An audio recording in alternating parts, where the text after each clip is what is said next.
झारखंड में वर्ष 2019 के विधानसभा चुनाव में बीजेपी और आजसू पार्टी के बीच गठबंधन नहीं हो पाया था, जिसके कारण ही दोनों ही पार्टियों को नुकसान उठाना पड़ा और बीजेपी सत्ता से बाहर हो गई। इस कारण इस बार बीजेपी नेतृत्व की ओर से हर कदम फूंक फूंक कर उठाया जा रहा है।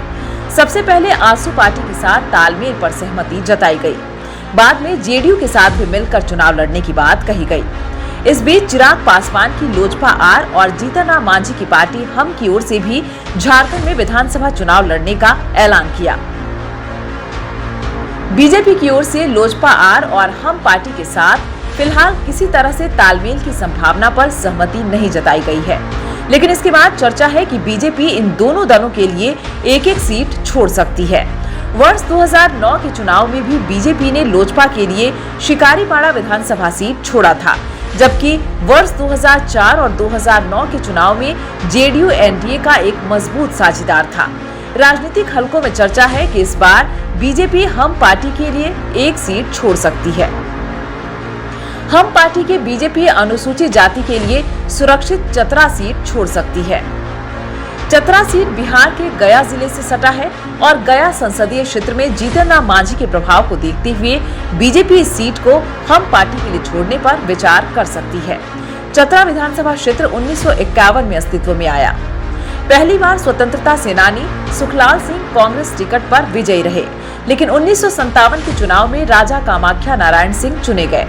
सत्यानंद भोक्ता इस सीट से 3 बार चुनाव जीत चुके हैं और अभी राज्य सरकार में मंत्री भी हैं, लेकिन इस बार संभवतः सत्यानंद भोक्ता को चतरा सीट से चुनाव लड़ने में परेशानियों का सामना करना पड़ सकता है, क्योंकि भोक्ता जाति को केंद्र सरकार की ओर से अब अनुसूचित जनजाति में शामिल कर लिया गया है।